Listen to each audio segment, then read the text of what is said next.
Very good morning to all of you dear students. आप लगातार बने रहे मेरे चैनल पे आर केमिस्ट्री क्लास। अपना जो टॉपिक चल रहा है वो है electronic spectra and transition metal complexes.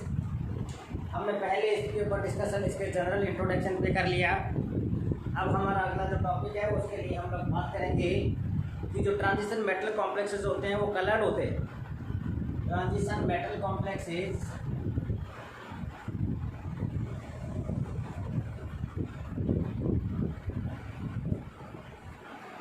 Are coloured. Why, ये जो संक्रमण संकुल धातु के जो संकुल यौगिक होते हैं ये रंगीन होते हैं। और इसके रंगीन होने का कारण क्या है?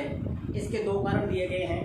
पहला जो कारण है इसको हम लोगों ने कहा है डी ट्रांजिशन, और दूसरा जो कारण है वो हमने कह दिया चार्ज ट्रांसफर स्पेक्ट्रा। ये दो कारण हैं, एक डी ट्रांजिशन है और एक चार्ज ट्रांसफर स्पेक्ट्रा है। अब डियर स्टूडेंट, जैसे इसकी बात हम करें, सबसे पहले डी ट्रांजिशन की बात करें तो डी ट्रांजिशन का मतलब क्या है? मतलब वह ट्रांजिशन जो सिर्फ और सिर्फ डी ऑर्बिटल्स के इलेक्ट्रॉन्स के बीच में ही हो रहा है। और डी ऑर्बिटल के इलेक्ट्रॉन्स कौन से हैं? जो 5 D orbital, D generated D orbital generally 5 प्रकार के हैं, हम जानते हैं। ये जो 5 डी जनरेटेड डी ऑर्बिटल है, ये पांचों डी जनरेटेड डी ऑर्बिटल जिनकी ऊर्जा है सेम, इसीलिए हम इनको डी जनरेटेड डी ऑर्बिटल बोलते हैं। अब जैसे अकॉर्डिंग टू ज्योमेट्री इनकी स्प्लिटिंग हो गई, यदि ऑक्टाहेड्रल है तो ये हो गया, ये ऑक्टाहेड्रल के लिए है, अर्थात ये T2G है और ये EG है, और इन दोनों के बीच का जो एनर्जी गैप है वो ये वाला, इसको हमने कह दिया डेल्टा। तो कि CFSE स्टेबलाइजेशन एनर्जी के द्वारा हम इसे याद करते हैं। अब यदि हम बात करें किसी एक ऐसे कंपाउंड की जिसमें अयुग्मित इलेक्ट्रॉन हो, जैसे एक एग्जांपल हमारे पास है जिसके बारे में हम लोग डिस्कशन करते आए हैं, वह एग्जांपल है hexa aqua titanium. Hexa aqua titanium 3+, ये कॉम्प्लेक्स है। अब इसके अंदर लिगेंड कौन सा है? Ligand aqua. तो अब हम कह सकते हैं कि टाइटेनियम जो है इसका ऑक्सीडेशन स्टेट कौन सा है? टाइटेनियम का ऑक्सीडेशन स्टेट कौन सा है? पहले हमें ये पता करना पड़ेगा। तो इसके लिए हम ये निकाल सकते हैं कि टाइटेनियम का ऑक्सीडेशन, इसका यदि 0 है तो टाइटेनियम का ऑक्सीडेशन स्टेट कितना हो गया? ऑलरेडी +3। टाइटेनियम का ऑक्सीकरण अवस्था +3। ठीक है, क्लियर बात हो गई। अब हमें ये पता है कि टाइटेनियम कितने नंबर पे आता है? 22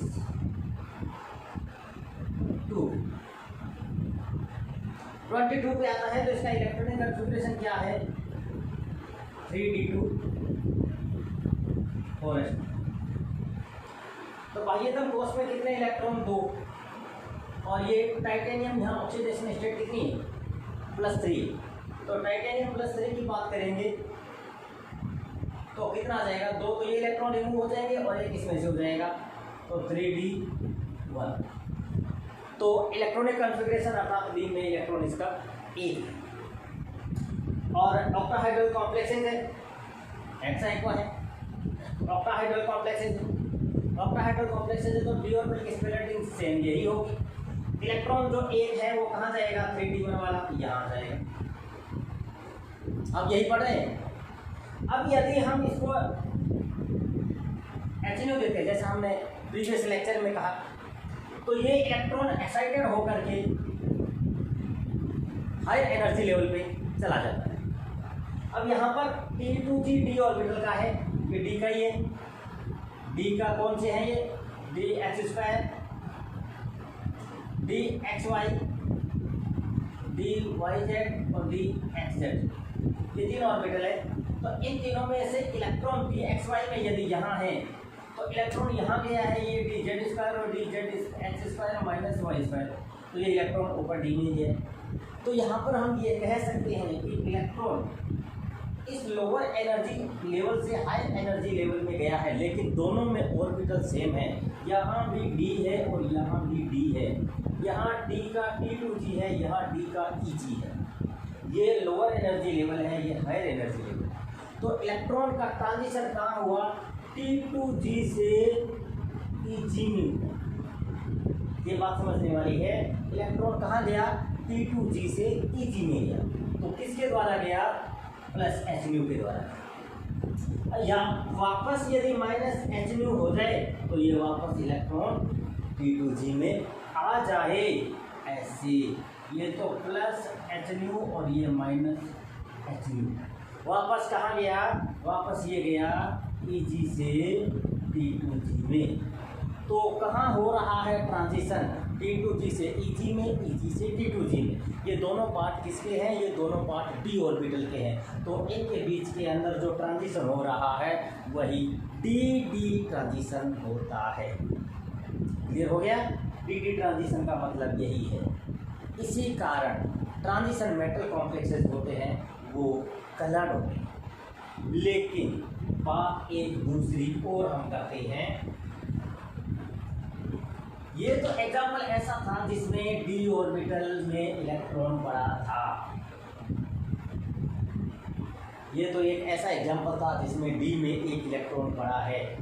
यदि हम बात करें पोटेशियम परमैंगनेट की, यहाँ पर मैंगनीज का ऑक्सीकरण अवस्था जो है वो कितनी है? +7 है। +7 है मैंगनीज में ऑक्सीडेशन स्टेट। और मैंगनीज का जो कितने नंबर पे है? मैंगनीज 25 पे मैंगनीज। तो इसके लिए इलेक्ट्रॉनिक कॉन्फ़िगरेशंस क्या होगा? 3d5 4s2। तो यदि Mn+7 की बात करें तो ये दोनों रिमूव हो जाएंगे, 3d0 4s0। तो यहाँ पर d में कोई इलेक्ट्रॉन नहीं है। तो यहाँ जब डी में कोई इलेक्ट्रॉन नहीं है तो ये कंपाउंड कलरलेस होना चाहिए। लेकिन ये कलरलेस नहीं होता, ये कलर होता है। और कलर भी गहरा गहरा। आपने देखा है कि MnO4 का कलर गुलाबी रंग का होता है, गहरा गुलाबी। तो ये जो पिंक कलर है, ये पिंक कलर कहाँ से आया? डी में इलेक्ट्रॉन ही नहीं। यदि डी में इलेक्ट्रॉन होते तो हम कह सकते हैं कि भाई ऊपर नीचे हो रहे होंगे। यहाँ पे डी में इलेक्ट्रॉन नहीं है। और इसी प्रकार का एक एग्जांपल आपके पोटेशियम डाइक्रोमेट का भी है। इस दोनों में सेम कारण है। इन दोनों में डी ऑर्बिटल में इलेक्ट्रॉन 0 है, फिर भी ये दोनों कलर्ड है। और इन दोनों के कलर होने का कारण है चार्ज ट्रांसफर स्पेक्ट्रा।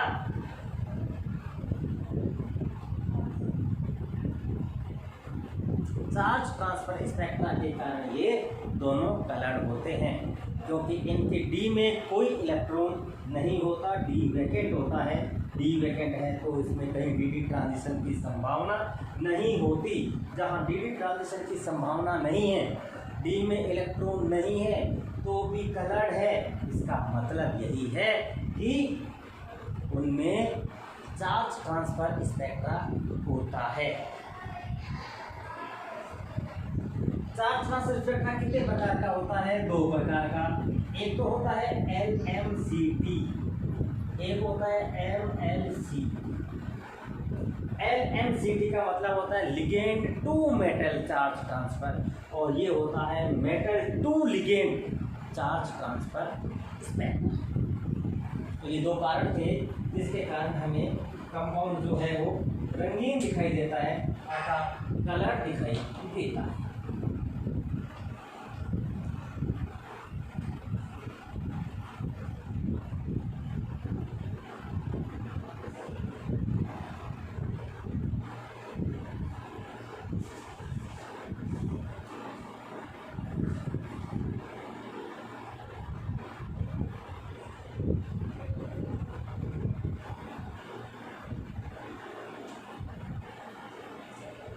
इन दोनों में डिफरेंस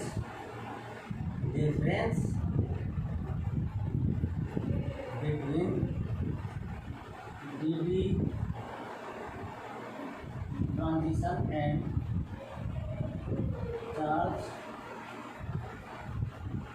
ट्रांसफर क्या क्या बात इनमें डिफरेंस होता है।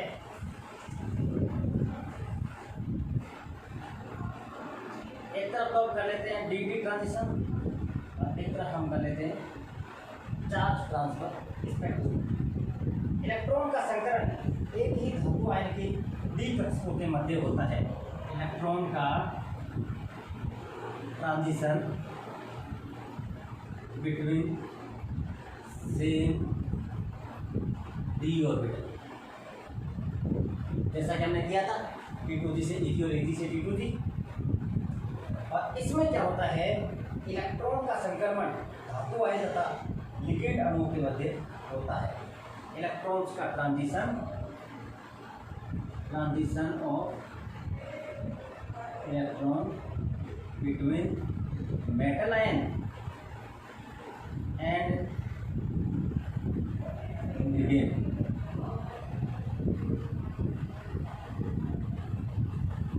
नंबर 2, आवेश स्थानांतरण संक्रमण की तुलना में डीडी ट्रांजिशन कम ऊर्जा पर होते हैं। ये कम ऊर्जा लेस एनर्जी पर हो सकते हैं, लेकिन ये लेस एनर्जी पे नहीं। ये लेस एनर्जी पे होते हैं, इसलिए इनके जो स्पेक्ट्रम है वो विजिबल रीजन में दिखाई देते हैं, लेकिन ये लेस एनर्जी पे नहीं होते, ये हाई एनर्जी पर होते हैं, इसलिए इसके स्पेक्ट्रा यूवी में दिखाई देते हैं, अल्ट्रावायलेट दिखाई देते हैं। ये जो ट्रांजिशन है इनकी जो रेंज है वो 10,000 से 30,000 होती है।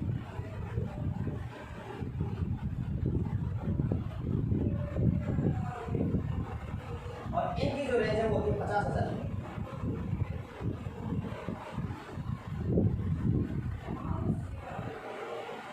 आवेश स्थानांतरण संक्रमण वाले यौगिकों की तुलना में इन यौगिकों के रंग कम गहरे होते हैं। ये लाइट कलर होते हैं और ये dark colour.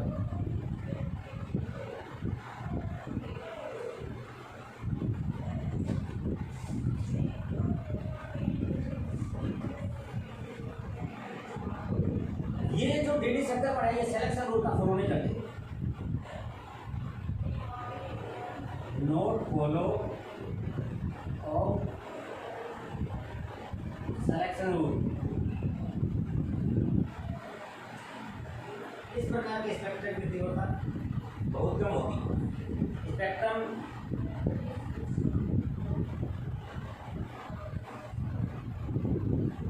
Intensity is very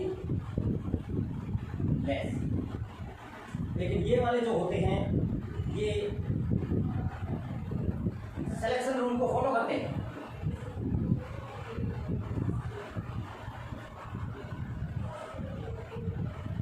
transfer spectra selection rule को फॉलो करते हैं, ये सिलेक्शन रूल को फॉलो नहीं करते। और ये हमेशा स्पेक्ट्रम उच्च तीव्रता वाले हाई इंटेंसिटी वाले होते हैं।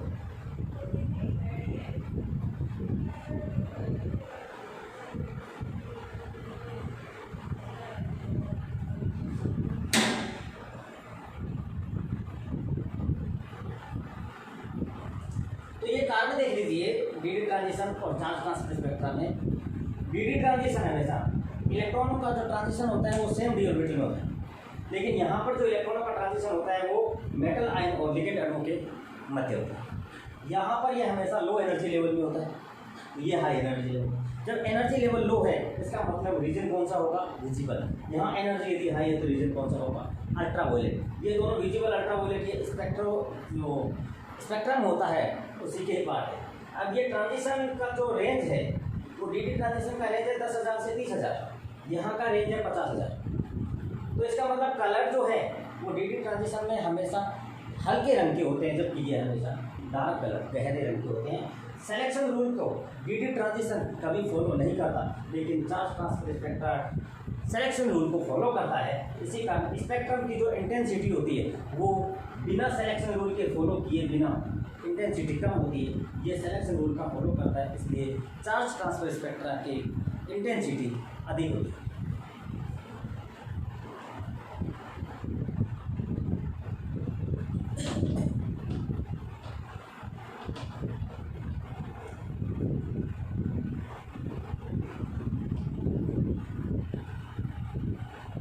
नेक्स्ट बात करते हैं हम selection rule for DD transition.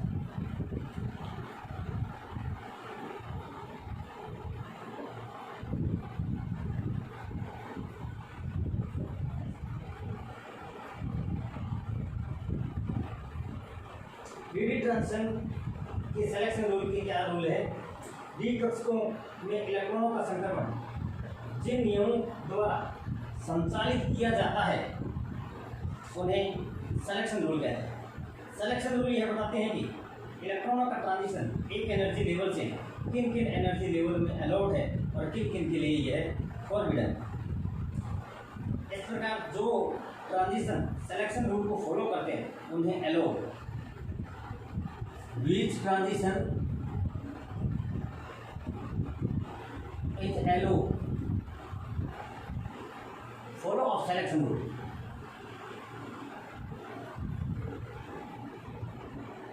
They are allowed, और जो फॉलो नहीं करते वो फॉरबिडन।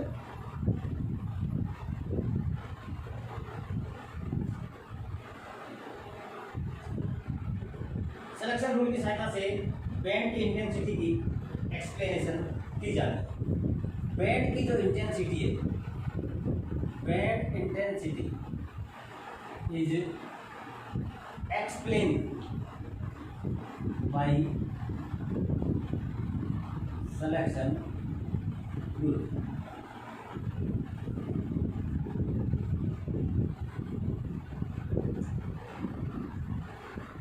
ये सिलेक्शन रूल फॉलोज है, कौन कौन से हैं? एक तो है spin selection rule, number 1 spin selection rule. Number 2 जो कि लैपोर्ट के नाम से है, लैपोर्ट सिलेक्शन रूल।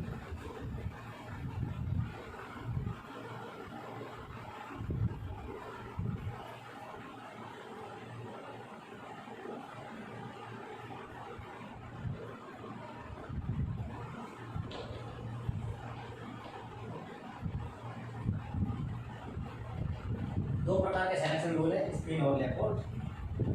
इनके लिए क्या प्रिंसिपल होता है? इसके लिए बीयर-लैम्बर्ट लॉ का प्रिंसिपल है। ये बीयर-लैम्बर्ट लॉ के प्रिंसिपल के ऊपर ही काम करते हैं। अब हम बात करें spin selection rule.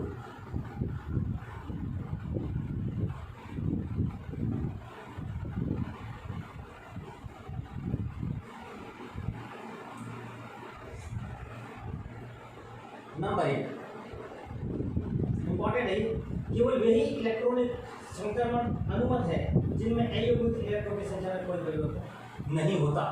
No any change in unpaired electron, they are allowed transition.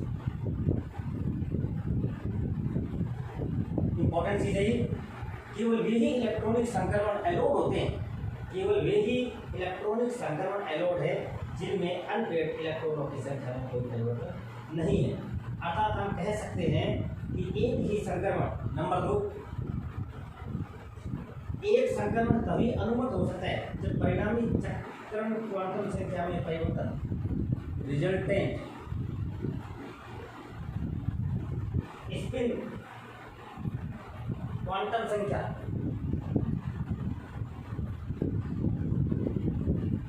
Resulted spin quantum संख्या में जो चेंज है delta S is equal to 0। S का यहाँ पे एस स्पिन क्वांटम नंबर है, तो डेल्टा का मतलब स्पिन क्वांटम नंबर में परिवर्तन कितना हो 0। तो ये अनुमत अर्थात अलाउड ट्रांजिशन होता है।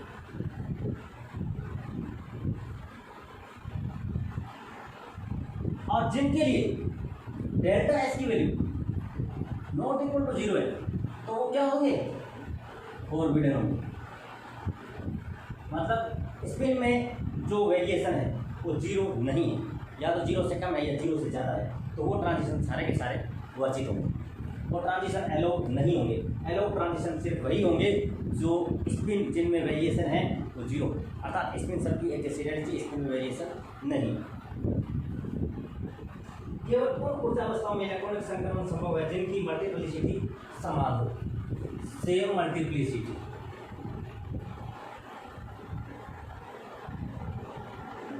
एलो मल्टीप्लिसिटी सब में समान हो। मल्टीप्लिसिटी के लिए हम लोग आगे उसमें बात करेंगे एल एस कपलिंग के अंदर, जिसमें मल्टीप्लिसिटी आती है। तो मल्टीप्लिसिटी यदि समान है तो वे एलो होंगे, और अलग अलग मल्टीप्लिसिटी वाले जो होंगे उनके बीच में इलेक्ट्रॉनिक ट्रांजिशन जो है वो फॉर्म में होगा।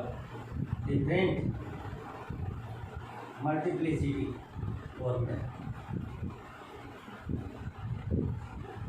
ये स्पिन सिलेक्शन रूल की बात कर रहे हैं, ब्लैकबोर्ड की बात नहीं कर रहे हैं, स्पिन की बात कर रहे हैं। नेक्स्ट हम बात करें, धीरे धीरे हम लोग एलएस कपलिंग की तरफ जा रहे हैं, कुछ टर्म्स को भी हम समझेंगे, उसके साथ में हम लोग टर्म सिंबल भी निकालना सीखेंगे। और टर्म सिंबल काफ़ी इंपॉर्टेंट प्रश्न होता है आपके एग्जाम की दृष्टि से, कॉम्पिटिटिव एग्जाम्स में भी ये पूछा जाता है। किसी परमाणु अथवा आयन की बहुता मल्टीप्लिसिटी निकालना है।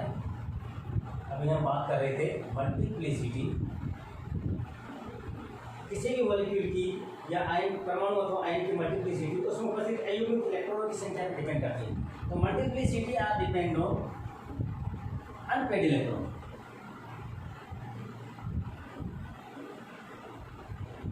मल्टीप्लिसिटी बहुता किसके ऊपर डिपेंड कर रही है, अनपेड इलेक्ट्रॉन। किसकी बहुता, एटम और आयन। एटम या आयन की मल्टीप्लिसिटी किस पे डिपेंड कर रही है, अनपेड इलेक्ट्रॉन पर। और इसके लिए फॉर्मूला क्या है, मल्टीप्लिसिटी बराबर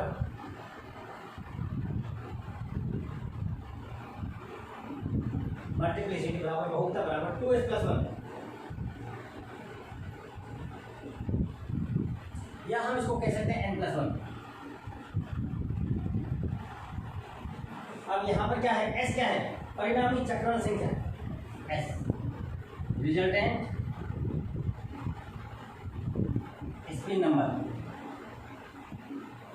और n क्या है, number of unpaired electron.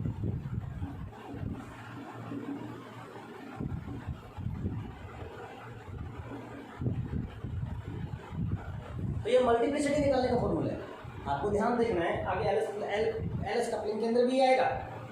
LS coupling के लिए इनसे स्टार्ट होगा, देखो 2s+1, ये एल और ये थे, इसी से ही हम टर्म सिंबल निकालेंगे। तो 2s+1 कहाँ से आया, एस क्या है, रिजल्टेंट स्पिन नंबर, परिणामी चक्रण संख्या, इस रिजल्टेंट स्पिन नंबर, और इसके लिए हम क्या कह सकते हैं, एन, 2s की जगह एन भी कह सकते हैं, जहाँ एन क्या है, नंबर ऑफ अनपेड इलेक्ट्रॉन। और अनपेड इलेक्ट्रॉनों की संख्या को भी डिपेंड करता है। मल्टीप्लिसिटी किस पे डिपेंड हो, अनपेड इलेक्ट्रॉन।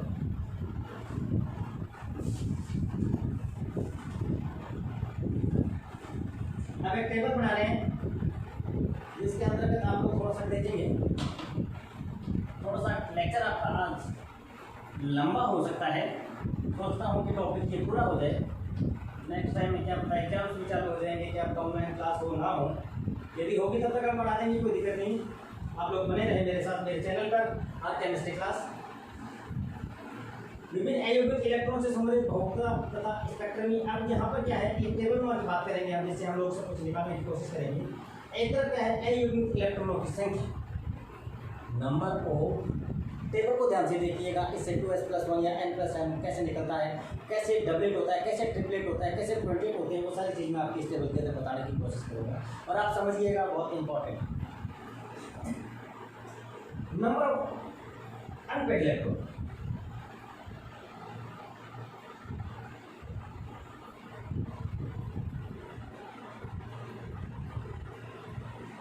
नेक्स्ट है रिजल्टेंट क्वांटम नंबर,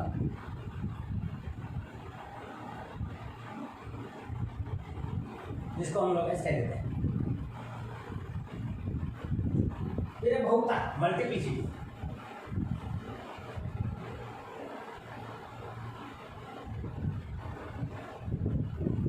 मल्टीप्लिसिटी इसको क्या कह सकते हैं, 2s + 1 या हम कह सकते हैं n + 1, तो थोड़ी देर पहले हमने डिस्कस किया है। ये है स्पेक्ट्रल नेम।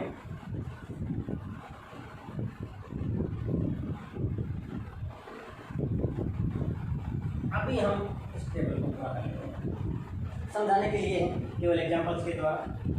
अब यदि अनपेड इलेक्ट्रॉन 0 है, अनपेड इलेक्ट्रॉन है ही नहीं, और मल्टीप्लिसिटी डिपेंड करती है अनपेड इलेक्ट्रॉन पर, नंबर ऑफ अनपेड इलेक्ट्रॉन यदि 0 है तो रिजल्टेंट जो क्वांटम संख्या है वो 0, क्योंकि यदि 1 होता तो हाफ हो सकती थी, 2 होते तो 0 हो सकती थी, लेकिन 0 है तो कोई इलेक्ट्रॉन ही नहीं, तो रिजल्टेंट स्पिन क्वांटम नंबर जो है वो 0।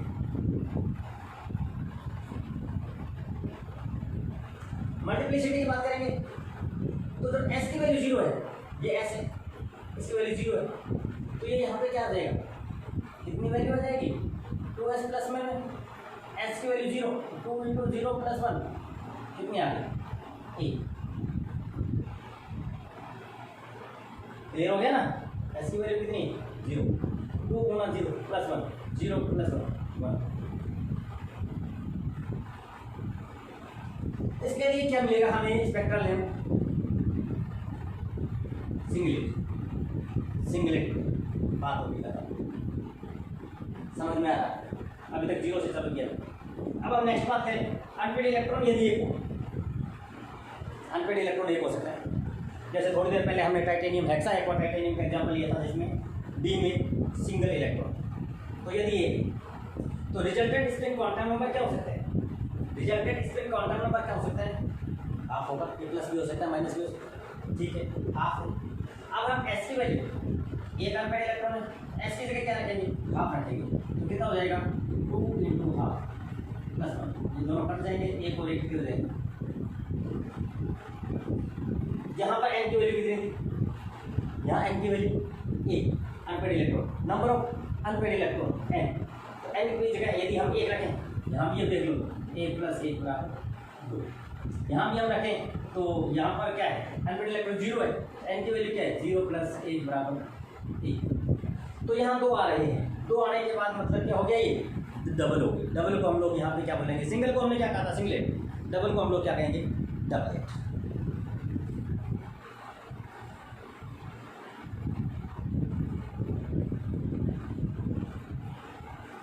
नेक्स्ट बात करें इलेक्ट्रॉन की, यदि 2 है तो कितना होगा, 2 अनपेड इलेक्ट्रॉन, यहाँ पर अनपेड इलेक्ट्रॉन 2, तो एस की वैल्यू हाफ हो रहा, अनपेड 2 है, एक में हाफ, दूसरे में हाफ, 1 हो गया, क्लियर, रिजल्टेंट है 1 हो गया, तो एस की वैल्यू यदि 1 है तो यहाँ पर हम क्या रखेंगे, 2 × 1 + 1, 2 और 1 कितने हो गए, 3, और यदि n की बात करेंगे तो यहाँ इलेक्ट्रॉन्स 2 + 1 = 3, तो ये क्या हो गया, 3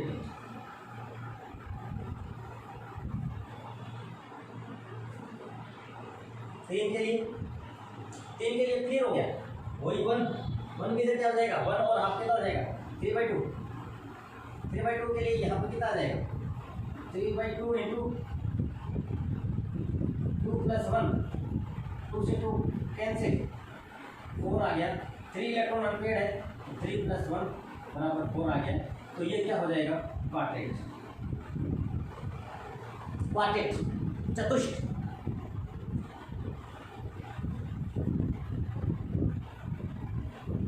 ये सारे स्मॉल लेटर होते हैं। अब यदि इलेक्ट्रॉन मैं 4 रखूँ,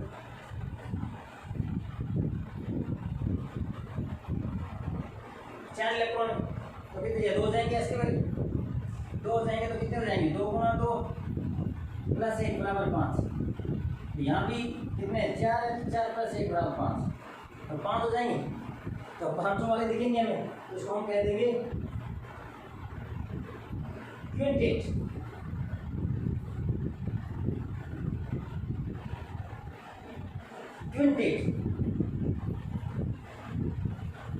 अब यदि 5 अनपेड इलेक्ट्रॉन हो तो ये 2.5 हो जाएगा, 5/2। तो 5/2 हो जाएगा तो ये कितना हो जाएगा, 5 × 2 + 1, 5/2 है। ये दोनों कैंसिल तो ये कितना हो गया, 6। अनपेड इलेक्ट्रॉन 4 की जगह यहाँ 5 + 1 = 6, मतलब 2s+1 कह दो चाहे n+1 कह दो, इक्वल। यहाँ पर टोटल कितने हो जाएंगे, 6। तो ये षष्ठक हो गया, इसको हम कहते हैं सेक्सटेट। इस प्रकार से हम लोगों ने स्पेक्ट्रल लेंथ दी थी। सिंगल के लिए सिंगलेट, डबल के लिए डबलेट, ट्रिपल के लिए ट्रिपलेट, चतुर्थ के लिए क्वार्टेट, पंचम के लिए क्विंटेट और सिक्स के लिए सेक्सटेट। और 2s+1 और n+1 n भी हमने निकालना सीख लिया है। रिजल्टेंट वैल्यू s की वैल्यू भी हमें पता चल गई। अब हम आगे चलेंगे, आगे हम बात करेंगे कि कौन कौन से एलोट है और कौन कौन से फॉरबिडन है, और उसके बाद में लेपोर्ट बता करके आपको एस्पेक्टिंग बताएं।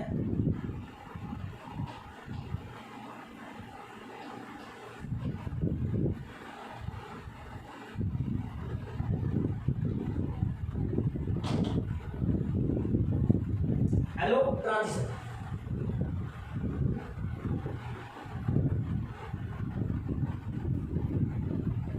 कौन कौन से एलोट ट्रांजिशन है, ये ध्यान देने वाली बात है। सिंगलेट का सिंगलेट,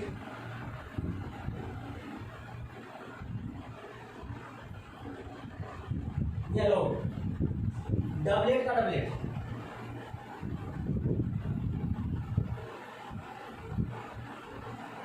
ये भी एलोट। और ट्रिपलेट का ट्रिपलेट,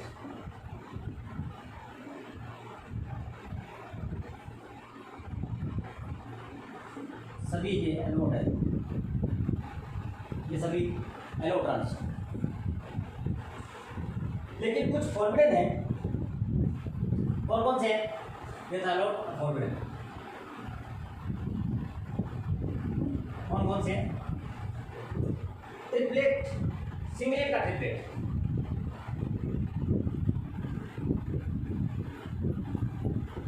ये जो ट्रांजिशन है फॉरबिडन, ये वर्जित है। सिंगलेट का ट्रिपलेट में वर्जित है, डबलेट का क्विंटेट में, डबलेट का क्वार्टेट ये भी वर्जित है। और सिंगलेट का ट्रिपलेट, सिंगलेट का ट्रिपलेट हो गया। ये सभी प्रकार के जो है ये हो गए। तो स्पिन सिलेक्शन रूल के अनुसार फॉरबिडन स्पेक्ट्रम को, ट्रांजिशंस को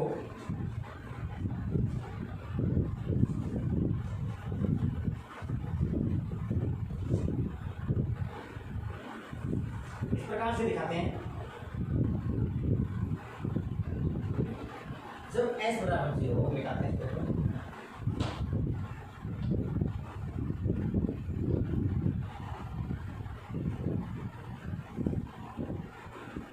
वेयर s = 0, जब हमने बात करी थी सबसे पहले, और इसके लिए हमें कौन सा स्पेक्ट्रम मिला था, सिंगलेट, सिंगलेट मिला था। तो s = 0 कब हो सकता है, s = 0 हो सकता है जब इलेक्ट्रॉन दोनों इस परिस्थिति में, अर्थात एक क्लॉकवाइज और एक एंटी क्लॉकवाइज, -r और +r, s = 0, इस कंडीशन में है।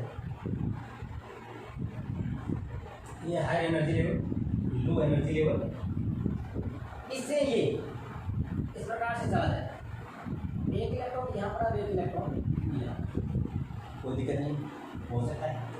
तो यहाँ पर भी क्या है, s = तो टोटल हम यदि देखें तो डेल्टा s = ये एलोड है। इसके साथ ही साथ मैं फॉरबिडन को देखूँ जो कि ये है s = 0, ये यहाँ पर s = 0 है, ओके, ये पड़ा है। अब आगे मैं भेजूँ इस प्रकार से एक इलेक्ट्रॉन ये और एक इलेक्ट्रॉन ये, ऐसा नहीं हो सकता, ये फॉरबिडन, ये फॉरबिडन है। तो हम कह सकते हैं कि ये यहाँ पर क्या हो गया, ट्रिपलेट हो गया, s = 1, एस बराबर 0, लेकिन यहाँ एस बराबर 1 हो गया, एस बराबर 1 हो गया तो ये क्या हो गया, ट्रिपलेट हो गया। तो ये सिंगलेट था, ये ट्रिपलेट है, तो ये अलाउड नहीं है, ये फॉरबिडन है। इसलिए हम इसको क्या कह सकते हैं, delta S is not equal to 0, ये फॉरबिडन है।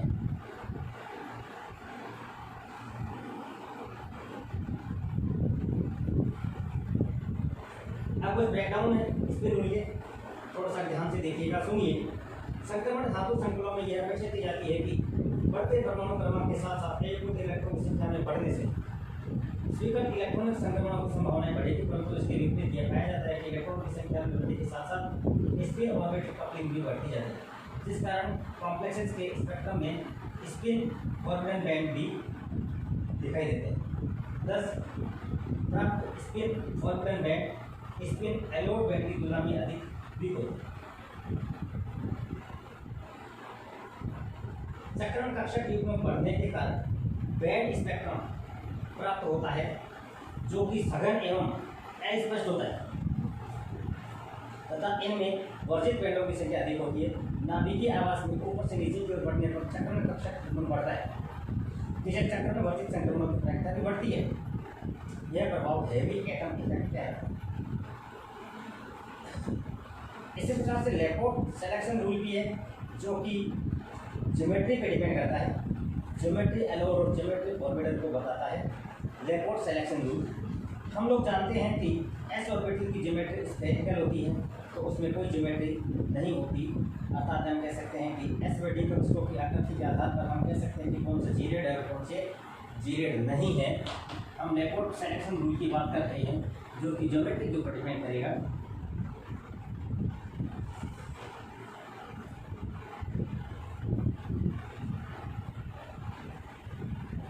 एक तो जीरेड होता है, ये लैपोर्ट की बात कर रहे हैं सिलेक्शन रूल की। अब इसके लिए हम लोग क्या करते हैं, जी और यू समझते हैं, जी एंड यू। ये जीरेड है और ये अनजीरेड। जीरेड क्या होता है, अनजीरेड क्या होते हैं। जीरेड कक्षक हम उन्हें कहते हैं जिनके परमाणु के नाभिक के विपरीत दिशाओं में समान दूरी पर जाने पर कक्षकों के कोणीय तरंग एंगुलर वेव फंक्शन के चिन्ह एक जैसे रहते हैं। इस प्रकार एस व डी कक्षक जी ज्योमेट्री के होते हैं। जैसे एस है, एस के अंदर क्या है, प्लस प्लस प्लस, ये एस है। और डी की बात करें तो डी में भी सेम रहते हैं, माइनस माइनस प्लस। ये कौन सा ऑर्बिटल है, d x square minus y square. तो ये कैसे हैं, ये दोनों में जी सिमेट्री है, अर्थात जीराड है। इसके विपरीत यू अर्थात अनजीराड वो होते हैं जिन्हें नाभिक से विपरीत दिशाओं में समान दूरी पर ले जाते हैं, तो कक्षकों के तरंग फलन के चिन्ह विपरीत हो जाते हैं। जैसे पी कक्षक की ज्योमेट्री होती है, पी कक्षक की ज्योमेट्री कैसी होती है, पी कक्षक की ज्योमेट्री इस प्रकार से होती है, एक तरफ प्लस और एक तरफ माइनस। ये पी कक्षक की ज्योमेट्री, इसको हम लोग यू से अर्थात अनजीरेड से शो करते हैं। ये जीरेड है, ये जीरेड है, लेकिन ये अनजीरेड।